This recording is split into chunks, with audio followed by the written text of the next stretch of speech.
состоялась 17-я очередная сессия Якутской городской думы. Депутаты столицы Якутии утвердили изменения в нормативный правовой акт Якутской городской думы в части установления минимальной площади земельных участков с 4000 квадратных метров до 2500 квадратных метров для вида разрешенного использования многоэтажная жилая застройка в территориальных зонах Ж6, Ж6.2. Мы детально рассмотрели данный вопрос и пришли к выводу, что уменьшение площади не приведет к увеличению точечной застройки и неудобству горожан. Все застройщики работают по проектному финансированию, но земельные участки должны быть у них уже в собственности, можно сказать, на что у них не совсем хватает денег. Поэтому внесенные изменения станут мерой стимулирования строительства в городе. Мы рекомендовали обратить внимание на соблюдение показателей проектной документации при внесении изменений в правила землепользования застройки, благоустройство прилегающей территории, выделение не менее 40% участка под парковочные места. Также они рекомендовали учитывать коэффициент плотности застройки, возможность строительства в центральной исторической части города, многоквартирных домов, скажем, не выше 8 этажей.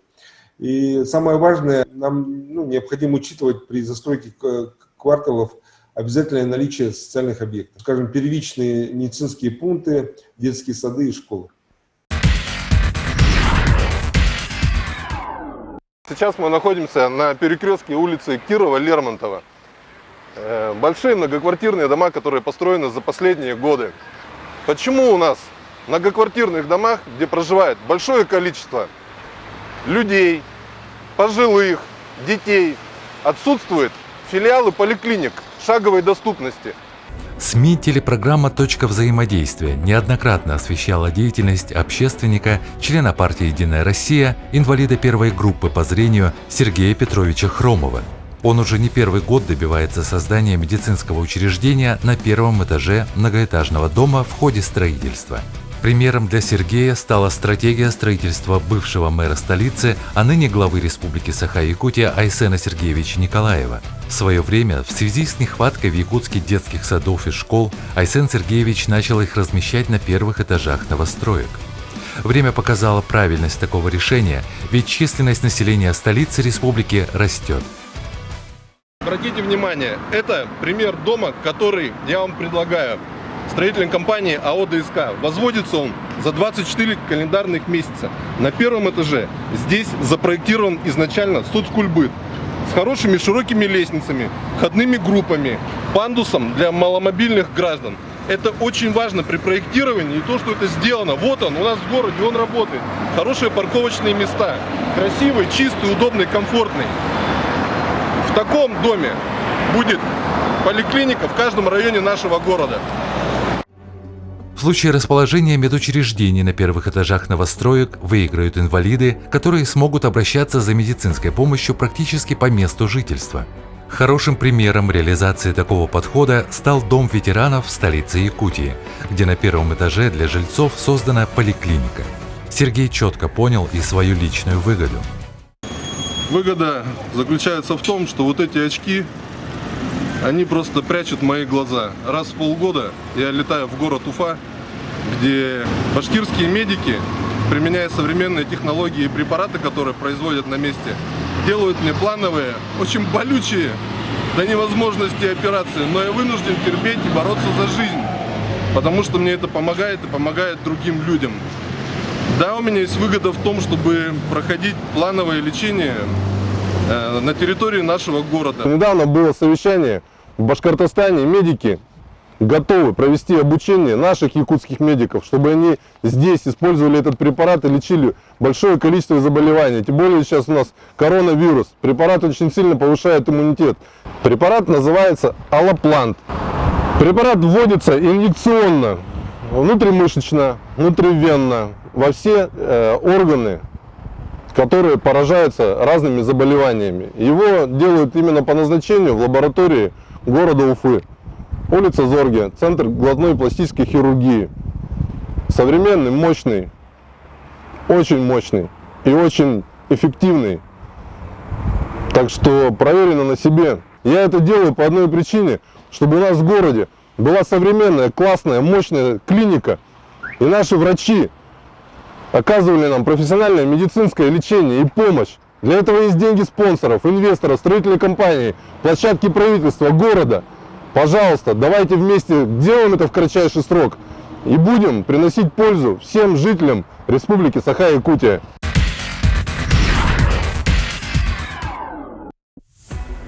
На первом этапе Сергей обратил внимание на земельный участок в районе Залога в Якутске, который находится в собственности Республиканского общества слепых. Здесь много лет стоял заброшенный дом культуры общества. Заручившись поддержкой застройщика, попробовал было убедить общество в целесообразности строительства объекта с получением на первом этаже 400 квадратных метров для нужд организации. Рассматривались и другие варианты. Однако общество слепых идею не поддержало, обвинив Сергея в преследовании личной выгоды. Начиналось все именно несколько лет назад, лет 6 отсюда. Это перекресток улицы Чекалова-Красноярова. Здесь раньше на земельном участке, принадлежащем обществу слепых, стоял сгоревший дом культуры. Первый проект, который я предлагал, именно здесь, на данном земельном участке, сделать многоквартирный дом с соцкультбытом на первом этаже. Мы на Красноярова 15. Ура, ура, ура! Чудо свершилось. Площадка очищена. На месте старого клуба общества слепых будет скоро построен большой многоквартирный дом строительной компанией Якутпромстрой. Чудо свершилось. Просьба. Сарданова Владимировна Аксентьева. Здесь сейчас волокита по оформлению документов. Строить не могут. Примите, пожалуйста, в ближайшие дни проект планировки территории 117 квартала. Нужно внести изменения. И здесь будет построен дом.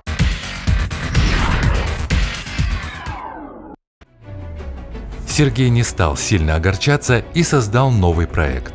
В Заложном районе столицы Якутии есть участки, принадлежащие республиканским ведомствам. При поддержке одного из них расчистил площадку старого сгоревшего дома и обратился в городское общество инвалидов, предложив инвестиционный проект, по которому республиканская земля передается под строительство жилого дома, на первом этаже которого планируется создание делового центра для инвалидов. Это Красноярова 22. Напомню, на протяжении 2 последних лет для строительной компании Якутпромстрой мы здесь утвердили и согласовали деловой центр для инвалидов. Эта земля раньше принадлежала Министерству имущественных и земельных отношений с многоквартирным домом. Стоимость проекта 53 миллиона рублей. То есть общество инвалидов республики должно было получить новое современное здание с оборудованием, с мебелью, с чистовой отделкой, благоустроенное. Но что мы видим на данный момент? На данный момент сейчас эта площадка принадлежит акционерному обществу ДСК, которое официально участвовало на торгах в ноябре 2019 года и выкупила в аренду на период строительства данный земельный участок за 21 миллион рублей. Итого, данная строительная компания сейчас строит здесь многоквартирный жилой дом без социальных объектов. 2 месяца назад на данной площадке не было еще ни одной сваи, а сейчас строят 3-й этаж АО ДСК из 9-этажного дома. Быстро, качественно и надежно. А на первом этаже здесь бы быть мог социальный объект, поликлиника, офтальмология или любой другой объект. Но его не будет. Не будет. А будет просто дом.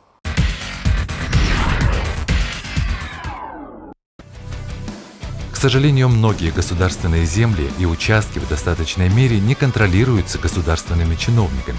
Поэтому Сергей поднимает вопрос об участке по улице Чкалова, где уже много лет находится УПК инвалидов, которому эта земля отдана безвозмездно, но с условием предоставления работы для инвалидов. При этом УПК практически стал частной компанией, в которую входят различные предприятия и юридические лица, не приносящих доход государству. Здание по адресу улица Чкалова, 28. На территории земельного участка, принадлежащего правительству нашей республики, находится 6 объектов. Предыстория. В связи с тем, что они безвозмездно переданы УПК-3, в котором работают люди с ограниченными возможностями, подтвердилось следующее. Нет там никаких 96 человек. На основании проверки прокуратуры, Министерства труда работают всего 11. Занимают 6 зданий безвозмездно, больше 10 лет. Какая польза? Вот сейчас коронавирус, хоть одну маску пошили здесь. Здесь типа швейный цех. Хоть один халат для медицинских работников здесь сделали. Сюда лично выезжал мною уважаемый человек за то, что у нас в городе и в республике стал порядок. Это Дмитрий Дмитриевич Садовников, который взял проект планировки территории из ОГД «Градплан» и сказал следующее. А на каком основании министру труда здесь вообще располагаются эти предприятия? По закону не должны. Но на данный момент то, что есть, то есть. В связи с этим я обратился к руководителю УПК Тремесникову, который просто, можно сказать, от безысходности, от количества проверок и нарушений написал в акционерное общество ДСК письмо, что просит оплатить счет в 200 тысяч рублей в РЦТИ города Якутска о проведении отчетов данных зданий. Отчеты сделаны, но у меня есть конкретное предложение, которое принесет пользу жителям нашего города, а конкретно Залога и всего автодорожного округа. Здесь до 2022 года может быть построен многоквартирный дом. На первом этаже будет филиал первой поликлиники. Людям будет удобно здесь обслуживаться. Проект планировки территории 117-го квартала утвержден. Здесь все скоро будет застроено многоквартирными домами. Социальный объект без бюджетных средств. Правительство республики получает площадей для создания нового филиала поликлиники на 50 миллионов рублей. Ниже рыночной стоимости. Это согласовано с руководством АО ДСК. Мы на Чкалова 28. Сзади меня находится 6 объектов, принадлежащие Министерству имущественных и земельных отношений Республики Саха-Якутия. По отчетам РЦТИ, за которые заплатила ДСК, на 70% они признаны ненадлежащими к использованию и, по идее, должны подлежать сносу. ДСК может их демонтировать за свой счет, стоимость 36 миллионов рублей, и построить на данном месте высотный дом. На первом этаже будет, который располагаться, социальный объект. Снесут без бюджетных денег, построят без бюджетных денег. Какие могут быть проблемы? Без бюджетных денег построят социальный объект для всех жителей нашего города. Если неравнодушие, желание отстаивать свои права станет обыденным делом для россиян, то государственные чиновники обязаны будут работать эффективно и решительно во благо граждан России и Якутии. Видеоматериалы СМИ телепрограммы «Точка взаимодействия» вы можете увидеть на YouTube-канале Округ ТВ, а на своем телефоне или на компьютере набирайте Округ.ТВ, смотришь и комментируешь.